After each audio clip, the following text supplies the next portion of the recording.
In this section F, we have already covered topic number 1 and 2. In topic number 1, we have discussed about the information system. In topic 2, we have covered data governance. Now we are in topic number 3.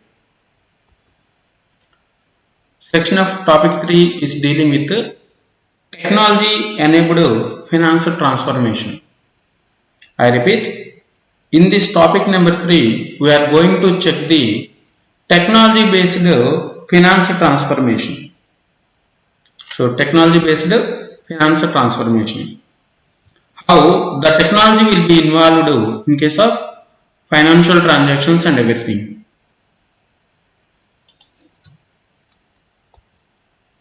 Before starting the topic number 3, now let us see what are all the various concepts will be covered in this topic 3. There are total 6 topics in this there are total 6 concepts covered in this topic number 3. Concept number 1 is what is systems development life cycle. What is systems development life cycle, SDLC. Intentionally I am taking these videos with a little bit of slow motion. The reason is the entire section of is dealing with the theory only. Okay, so that is the reason intentionally I am taking so much of time before explaining any concept in this entire section of especially. Okay, now coming to this concept number 1, what is systems development life cycle, SDLC. Systems development life cycle is nothing but none other than the structured roadmap for designing and implementing a new information system in an organization. I repeat, whenever a person is asking you about what is SDLC, then you have to tell them that it is a structured, I repeat, it is a structured roadmap. Why there is a structured roadmap? Yeah, the reason is for designing and implementing. For designing and implementing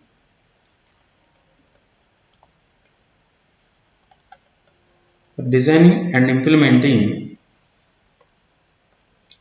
designing and implementing a new information system,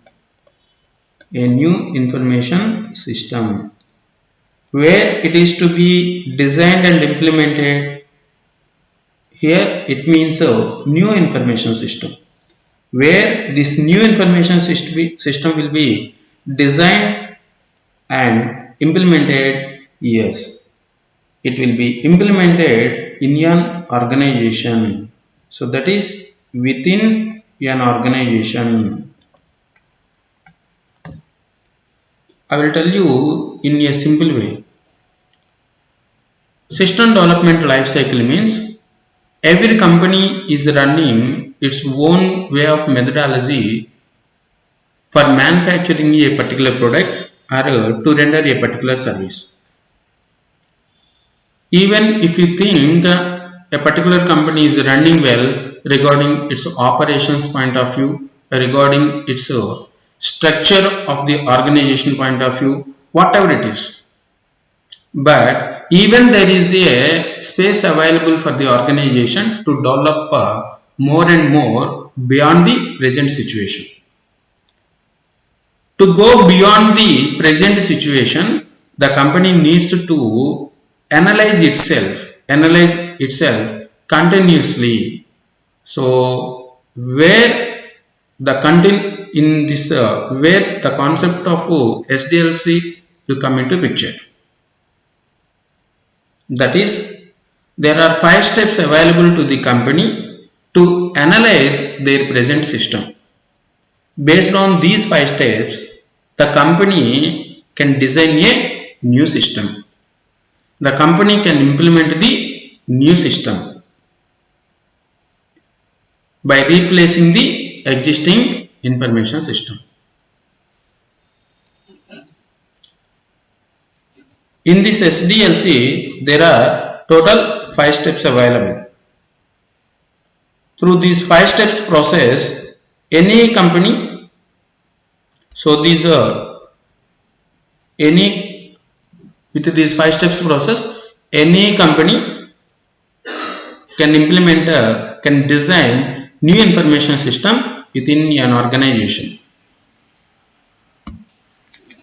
The first one is system analysis. So as I already told you, what needs to be done whenever a company is intended to change the current system. First of all, they have to analyze their present system. So that is the reason system analysis involves the identifying the needs of the organization. What are all the various needs of the organization? And assembling the information regarding the modifying the current system, purchasing a new system, and developing a new system. So this is called system analysis. Once a company is decided that the present system is needs to be modified, or the new system is to be purchased, or the new system is to be developed, then the company will take note of all those things, and now the company will design a particular concept, that is called conceptual design. In conceptual design, company will create a plan for meeting the needs of the organization. So conceptual design involves the creating a plan. Why there is a creation of plan? Creating a plan to meet the needs of the organization. So various design alternatives will be prepared and detailed specifications are created to provide the instruction on how to achieve the company desired system. So in this step number 2, in conceptual design process, various design alternatives will be notified and those will be evaluated, and once a concept is designed, then they will go for the physical design. As already the name implies that here the physical design will be developed. Physical design means hardware and software. Both will be designed as per the new information system, as per the new conceptual design. So in step number 3, physical design, it involves nothing but taking the conceptual design and creating detailed specifications for creating the system. So that design would include specifications for various computer codes, inputs, outputs, and everything. Data files and databases and proper controls, everything will be physically designed.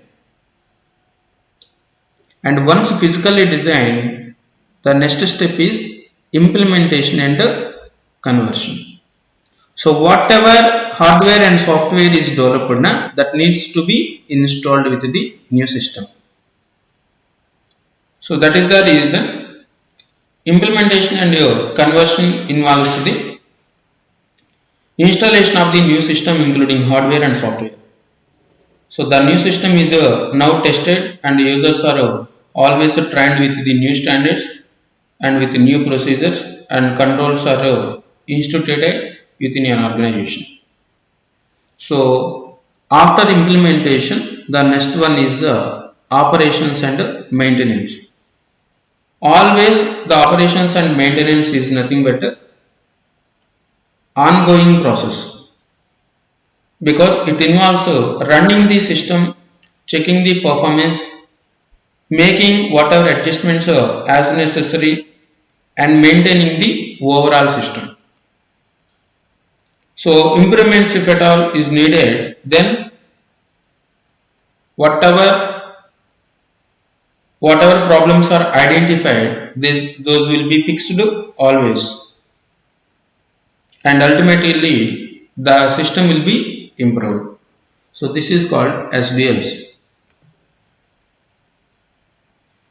Now we will discuss more detail about this concept one in a later part of this topic number 3.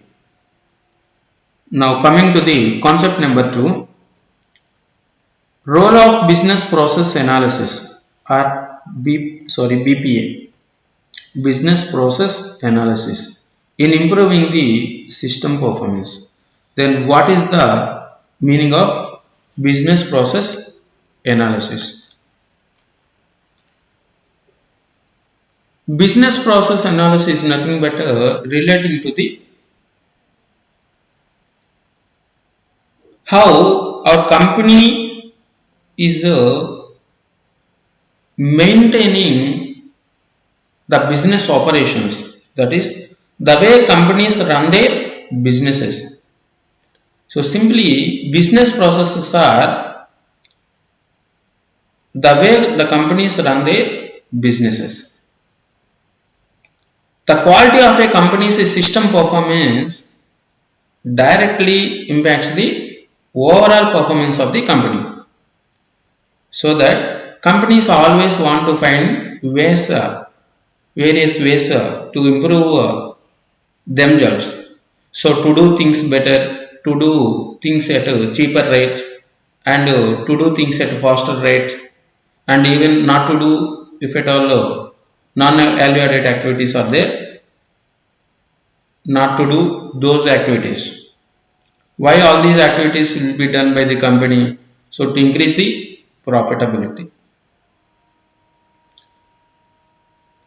If you ask me about what exactly the business process analysis, then we have to think about various business processes. What are all the various business processes means? Tasks, procedures, teams, and communications in an organization.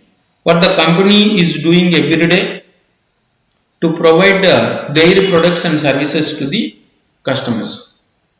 So what will be the tasks, what will be the procedures, what will be the teams, whatever be the communication within a hierarchy in an organization. What exactly the company is every day doing to provide their products or services to the customers. They are called nothing but business processes. So we need to analyze that process, business process. So that is the reason this is called business process analysis. In this topic too, we are going to discuss about the role of business process analysis in improving our company's performance. That I will tell you later in a detailed manner in this topic number 3. The next concept is concept number 3, robotic process automation. You can call it as a robotic process automation. We can call it as a RPA.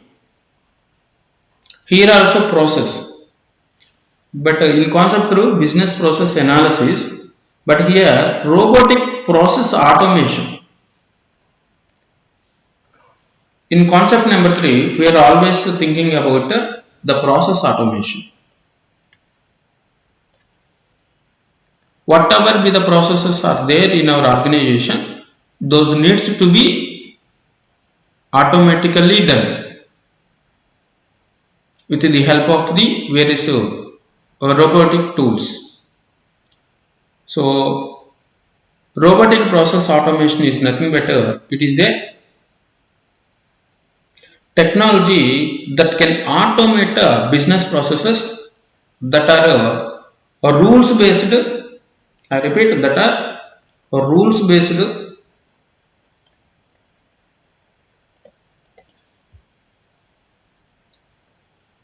structured and repetitive.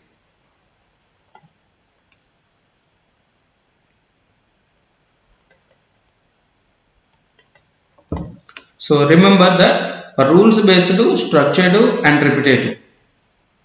So it is a technology that can automate business processes that are rules based, structured and repetitive. So a company can use RPA tools to communicate with other digital systems, capture data, retrieve information, process a transaction and more.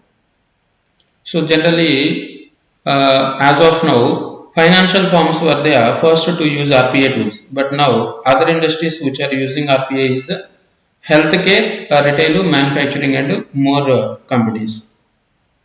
So robotic process automation in practical scenario, we can see it in call center operations, help desk, support sales process, scheduling systems, etc. So simply think about robotic process automation as a without any intelligence.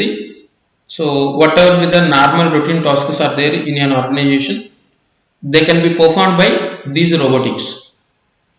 So simply we can call them as even web robotics also. Robotics shortly, in short form, we can call it as board charts, BOT board charts. If you visit a particular website, you can find that there are some board charts. So board means nothing but robotic, robots. Okay, we will discuss deeply about this robotic process automation in the later part of this topic. Coming to the concept number 4, it is nothing but artificial intelligence and relating to this accounting data processing. So then what is artificial intelligence? I'll explain you that artificial intelligence is nothing but an intelligence demonstrated by the machines. Artificial intelligence is an intelligence demonstrated by the machines. Simply we can call it as artificial intelligence. We can call it as a human intelligence, not in humans but in machines. So artificial intelligence means human intelligence in machines. Simply artificial intelligence means human intelligence in machines. So artificial intelligence is an intelligence demonstrated by the machines. Unlike the natural intelligence displayed by humans and animals. So which involves consciousness and emotionality, etc. So artificial intelligence is a wide-ranging branch of the computer science concerned with building smart machines.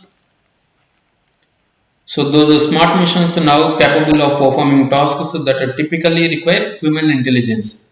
That is the reason I called it as a human intelligence in machines. That is called artificial intelligence. So it is the endeavor to replicate or simulate human intelligence in machines. Especially before implementing the artificial intelligence, the process of accounting, the accounting data process will be done manually.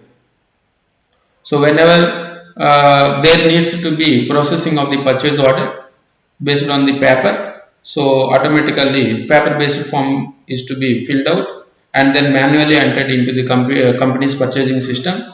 Then purchase order will be coded and forwarded to the proper party for authorization and then mailed to the vendor.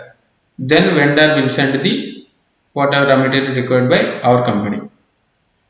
But after introduction of the artificial intelligence, from the purchase order to the receipt of the raw material, whatever is the process is there between these two, that entire thing will be taken care by the artificial intelligence, that is by the machines only.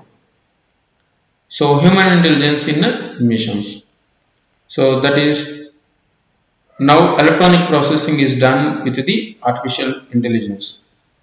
So data entry and analysis and reducing frauds and everything, these are the two main areas. So data entry and analysis and also reducing the fraud.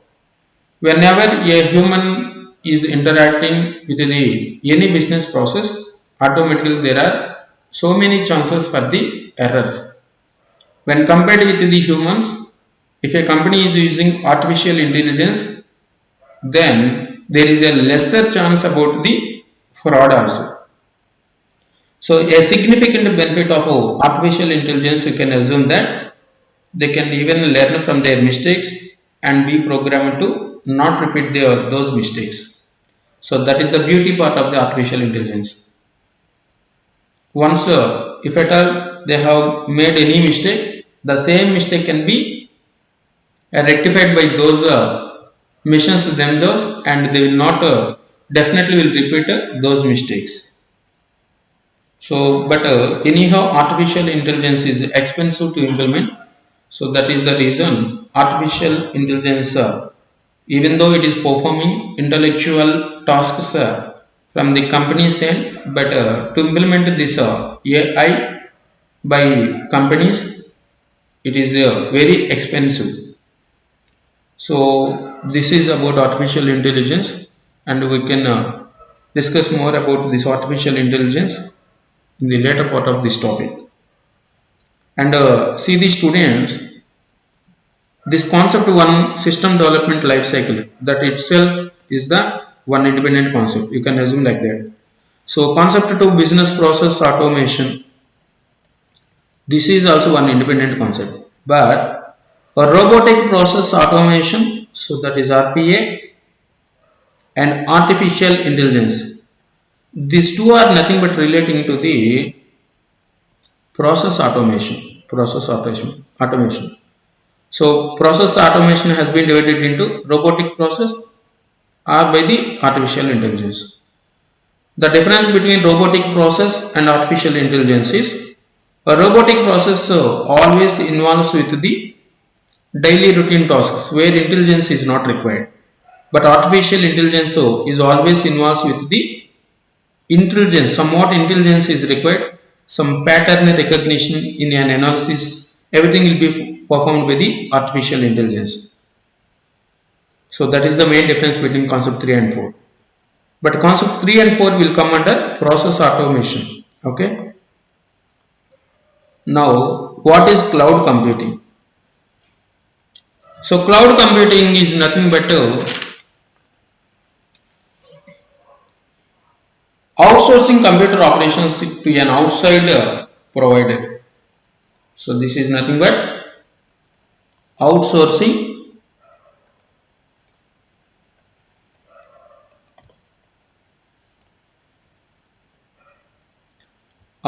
is what? Outsourcing computer operations.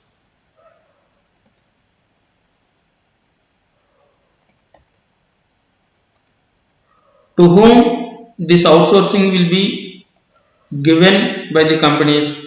So outsourcing computer operations to an outside provider.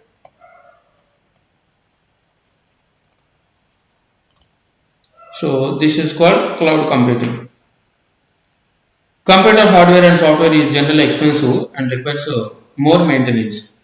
But whenever a company is outsourcing computer operations to an outside organization, then it becomes cost effective. That is, the company will incur only lesser cost. So that is the reason majority of the companies are now outsourcing their company computer operations to an outside provider. But there is a heavy risk involved in cloud computing. So the main risk is that cloud provider, whoever is the cloud provider, so they may not provide sufficient security to our computer operations. Even they may not support the level of service whatever is required to our operations, to our computer operations. So there are two risks associated with the cloud computing. One is sufficient security may not be provided by the cloud provider, and also the level of service required by the company may not be provided by the cloud service provider. So these are the main risks associated with the cloud computing. And especially whenever we are referring to the cloud computing, we should speak about as an example, the concept is called software as a service. So this is called SaaS, software as a service. Software as a service. Software as a service is a common example of cloud computing. So companies can purchase software from a provider on monthly or yearly or lifetime subscription. Later company will get software updates, new additions, etc. if at all is there. So that company will pay some charges based on our company's subscription. So all these things we'll see in later part of this chapter. Next topic is next concept is concept number 6, blockchain. Remember that what is the meaning of blockchain? Simply, so this is the technology related term. So please try to understand all these things, okay?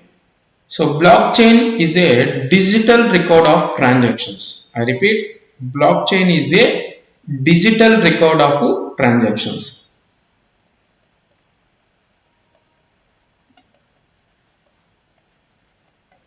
So it is a digital record of transactions. So this is not the manual record of transactions. So this is the digital record of transactions. Individual records in these transactions in the digital world is called blocks. BLOCKS, blocks. So individual records will be considered as blocks. Whenever these individual records are linked together in a single list, then these linked together in a single list individual records are called chain. So that is the reason blockchain. So blockchain is nothing but individual records linked together in a single list. So that is called blockchain. So blockchains are used for recording transactions which are made with cryptocurrencies, such as cryptocurrency example Bitcoin, and have many other applications. So there is a digital contract involved. So in the digital world, however, contracts can be different to enforce because the data can be changed so quickly and conveniently. So that is the reason there is a digital contract which will be there as a part of the blockchain, and the cryptocurrencies will be there. In cryptocurrency especially, one party, there is a possibility that in cryptocurrency there is a possibility that one party can send the same currency to number of parties. So the same currency can be sent to the number of parties. Then to avoid this type of practice in digital world, so companies must lock their agreement. Such a safeguard is known as non-repudiation. I'll explain you what about non-repudiation and everything in blockchain. So meaning of blockchain and everything, whatever I told you right now, that is blockchain is nothing but a digital record of transactions that I will explain you in the later part of the chapter, and some smart contracts will be there in blockchain, and advantages of blockchain is also there. The major advantages of blockchain is it can reduce or eliminate the whatever intermediary costs are there, because every company is performing so many transactions on daily basis. Once blockchain technology is adopted by the companies, then automatically, so there is a substantial reduction of cost will be there with respect to the intermediary cost, and there is a another benefit is there is a increase in transaction transparency and provide a framework for a trustworthy decentralization. So all these are the nothing but various advantages of adopting the blockchain. So these are the 6 concepts what we are going to check in the detailed part of this topic. Now we'll move to the